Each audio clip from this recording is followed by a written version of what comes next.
A seed, an ant, and a leaf are the starting points of our story. Is that the case, though? Each of these represents a stage in the same creature's life. Deep within eastern Australia's woods, an Australian walking stick can be found. From the canopy above, a seed falls. It descends to their underground burrow carried by foraging ants. They keep the rest intact while munching away on the filling cap. However, this seed is a knockoff. In reality, it is an egg of an Australian walking stick insect. It can be seen here next to a real seed that ants also brought into the nest. The delicious component of this genuine seed is known as the elaiosome, and the equivalent component on the egg is known as the capitulum. To get that egg underground is a form of evolutionary adaptation. Why? The ideal humidity for an egg's development can be found in ant nests. Furthermore, they have good defenses against parasites and predators. A stick insect nymph emerges from the nest several months after the underground egg hatches, running in search of cover among the trees above. As a red-headed spider ant, it is now going undercover. It closely resembles an ant in appearance, movement, and even posture, curling its abdomen in a similar fashion. This nymph's life might be saved if it appears and behaves like an ant. Ants swarm. They occasionally bite and sting, and the majority of worker ants aren't particularly nutrient-dense, so predators tend to avoid them.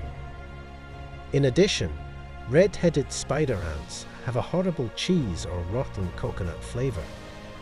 These ants get a rough pass because the disguise isn't very convincing up close.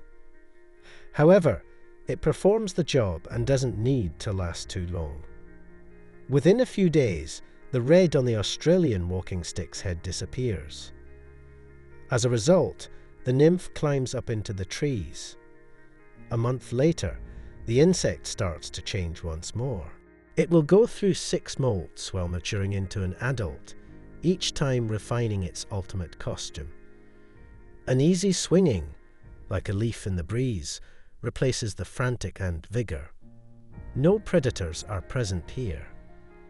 The eucalyptus leaves that the insects nibble on throughout the day cause them to swell and grow as low as your hand.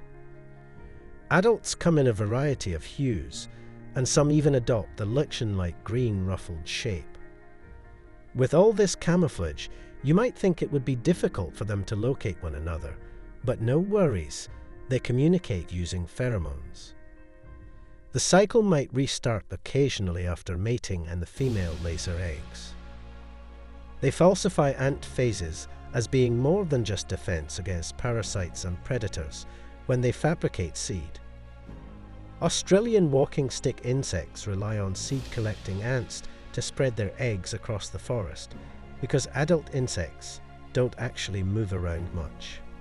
Then it will be up to their vibrant and imitative children to assist in their further dispersal. The Australian walking stick insect has undergone numerous physical changes.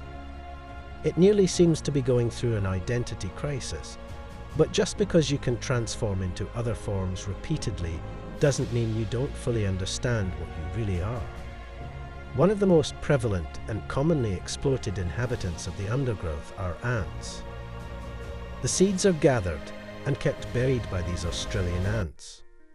Plants foster this behavior by enclosing an odd-looking yet delicious capsule inside their seeds. But not all of the seeds that these ants store get eaten. In essence, seeds have a higher chance of germination underneath than above.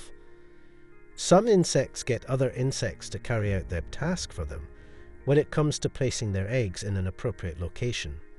This tiny object resembles a seed and has undoubtedly fallen from the sky.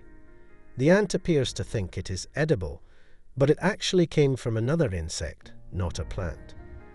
It's quite difficult to see, but this is it. Despite having a head, antenna, and tip of the abdomen that resembles a dry leaf, it is actually a stick insect. It spends all of its time as an adult like this up in the trees munching leaves.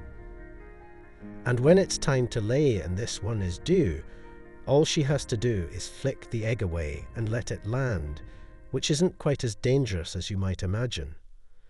The stick insect eggs look like food to ants, which are almost certain that ants appear wherever you are in search of food. A wholesome seed with that fatty capsule at the apex, so the ants can start to carry them away. Whereas a large portion of the seeds they store are likely eaten by the ants. In any case, stick insect eggs don't seem to be quite alluring, because the ants typically ignore them after all of their hard work. Adaptation against predators. The eggs are underground, safe from birds and other predators that would consume them as the seasons change. They could stay there, protected, for up to 3 years until hatching.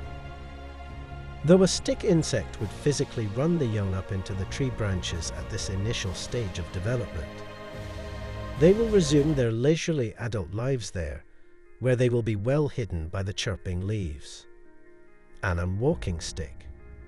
The body of an adult female anum stick insect is long and slender with no appendages. Its body is brown and appears to be made of rough wood-like material.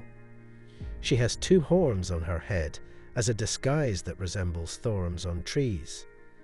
She also has some features on her legs that resemble thorns or rough bark. All of these thorns are merely a means of concealing the insect's body. They are not actually sharp. The body and legs of an adult male anum stick insect are smooth and appear even thinner than those of the female. Compared to the male, the female has substantially shorter antennae. The average body length for both sexes is 9 centimeters.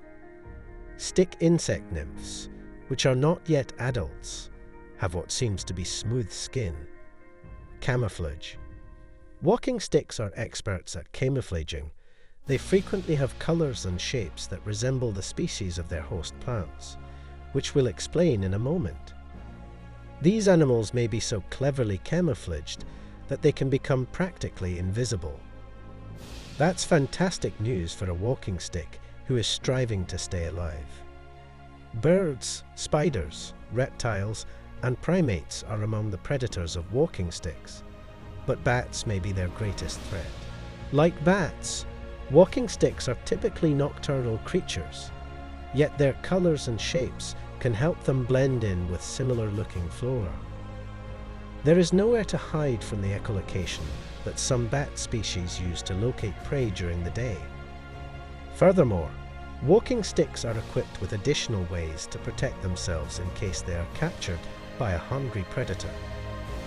Several other species of walking sticks have the ability to expel an unpleasant material that makes them taste or smell terrible to a predator, and may even temporarily blind them. Other walking sticks have the potential to lose 1 or 2 limbs that might grow back over time. Different species may seem to be dead in order to trick a predator, and some may even attack the predator with its spines.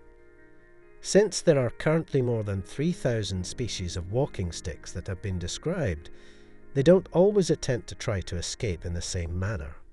Apart from Antarctica, walking sticks can be found anywhere. However, they prefer tropical and subtropical regions. These insects are present on plants, which are trees or shrubs, and they are its hosts. Since walking sticks are predominantly herbivorous, they will spend the most of their lives on a host plant species, which will also provide them with food and shelter. Walking sticks have the power to completely eradicate a plant in particular regions in the absence of predators. Although they are regarded as pests, these animals are kept under check by predators. Reproduction. Walking sticks can reproduce through parthenogenesis. Therefore, males are not required to generate offspring. Not all species, or none, require large numbers in order to reproduce. For comparison, the anum stick insect is roughly the same length. Even walking stick eggs can be disguised. They resemble plant seeds. The eggs laid by female walking sticks can fall to the ground or become caught in a leaf's cleft at random. Although the average lifespan of these animals is roughly a year, the eggs may take only a few weeks to more than a year to hatch, and certain species may take much longer to reach adulthood. Hey, who enjoys ant farming, double crossing, and baby stealing? That's all for you today. I'll see you ants later.